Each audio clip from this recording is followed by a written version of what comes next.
Hi guys, good morning.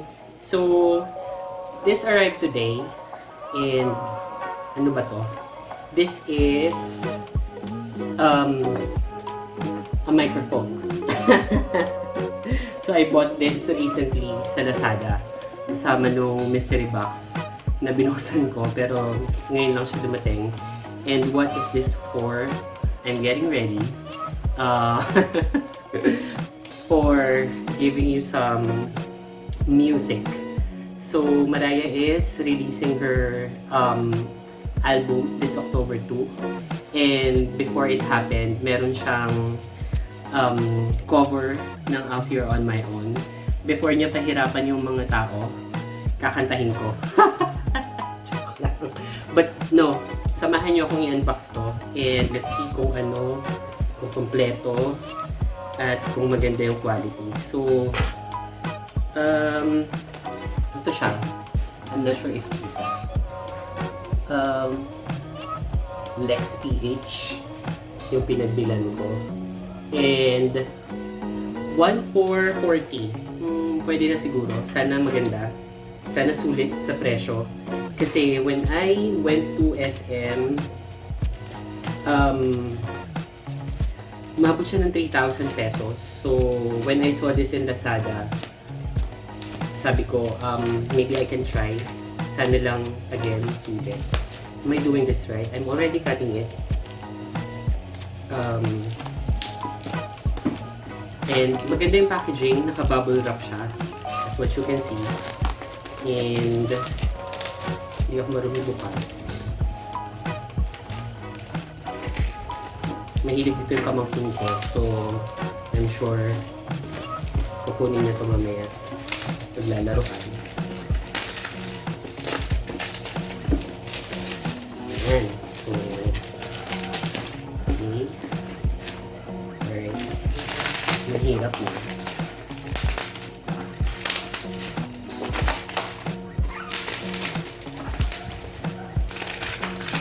Ayan. So, meron siyang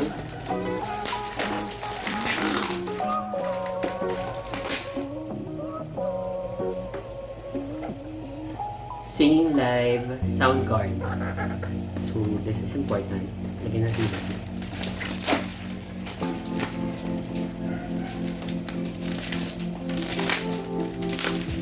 Nakakatuwa ito, no?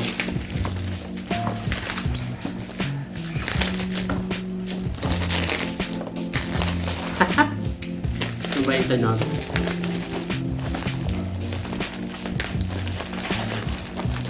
Magtututok ako nito.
So this is the V8 sound card.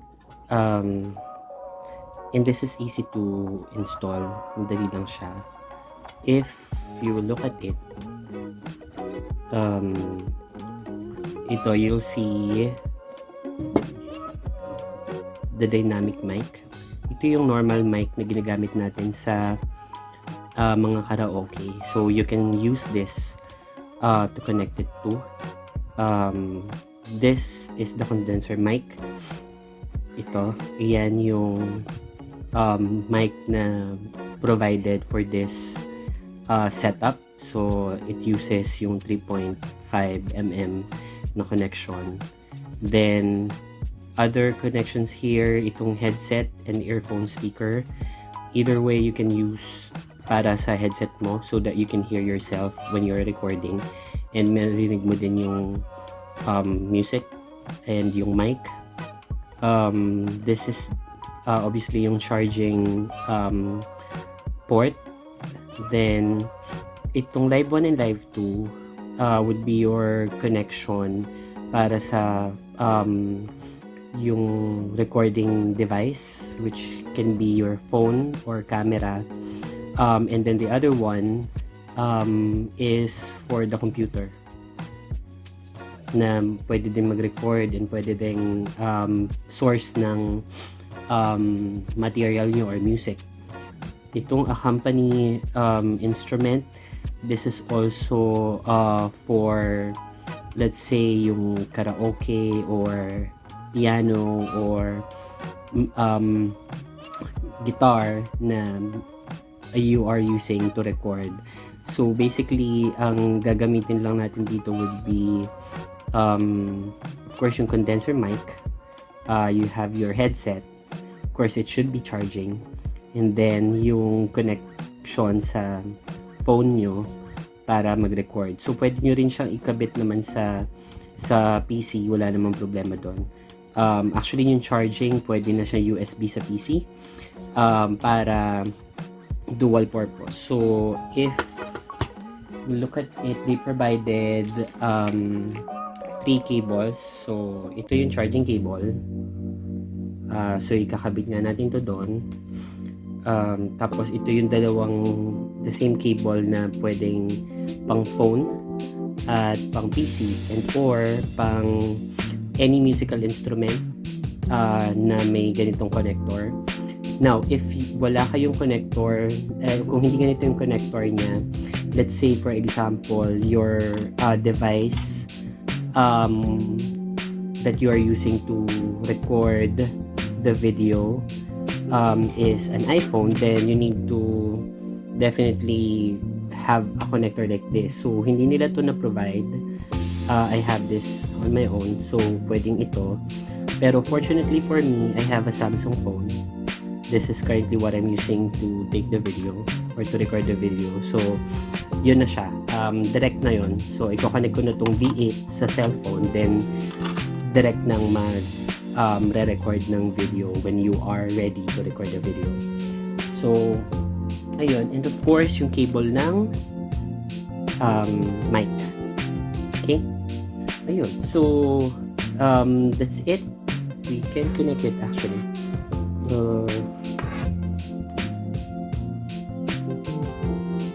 This one should be connected. This is a live one. And then, connect natin to sa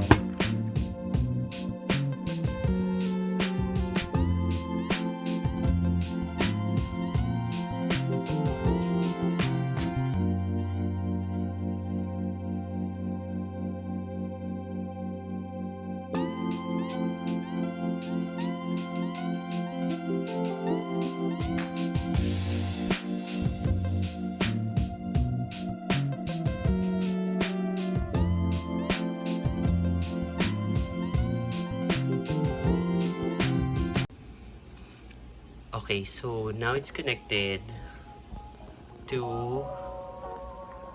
this one is connected to the phone. Yung ginagamit na pang record. So I just have to, record music or your number. And then the other cord, this one, is connected to the PC. Let me turn off this light. Yan. So, connected siya sa PC. So, this serves also to be the charger. USB to eh. So, nag-charge na rin siya. And then, at the same time, connection na siya sa PC. And then, of course, yung mic natin. Pinadaan ko lang sa likod kasi masyadong mahaba. Pero connected siya dito sa actual mic. Ayan. And then, yung last would be yung for the headset. So, the headset will be connected dito sa likod. Sa headset part. Ayan. Para marinig mo yung sarili mo. Kukunin ko siya mamaya. Hirap connect ng nag-iisa yung kamay. But that's actually how the setup would look like. Then, it should be ready. You have to just press this. Ayan. That's on already. And you're ready to sing. And or use this on your podcast. So, that's the setup, guys. Okay, so nakakabit na yung mic in the PC and in the V8 sound recording, or sound card rather. And then the V8 sound card is also connected to my phone na magre-record. And then this V8 sound card as well is also connected sa PC kung saan manggagaling yung music. So pwede rin namang anywhere, like guitar or piano, and for maybe yung mga karaoke, so long as yung connection will fit. So let's try this. Out here on my own.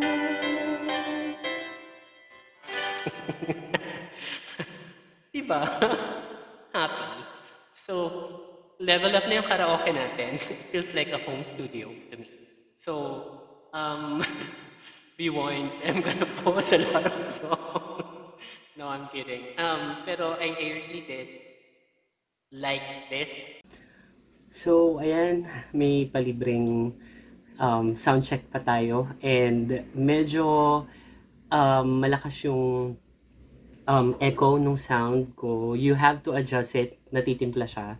And depende sa gusto nyong sound, and you can also edit it sa PC. You can actually download applications like Audacity, and there are other applications that you can use to edit yung sound.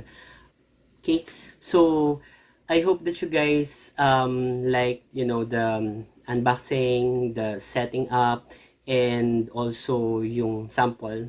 Don't mind na lang the voice. Pero definitely this is one of the finds that I like, and sobrang sulit siya. Again, for 1,449 pesos, you already have the mic, you already have the sound card, and sobrang daling i-install and or i-set up. So again, level up ang ating karaoke sa bahay, and meron ka ng home studio, your own home studio. So pwede kang mag-podcast and even, you know, sing any song and record it, diba? So ayun, I hope you guys liked it, and please don't forget to subscribe. Thank you for watching. Stay safe. Again, my name is Chris. Bye-bye.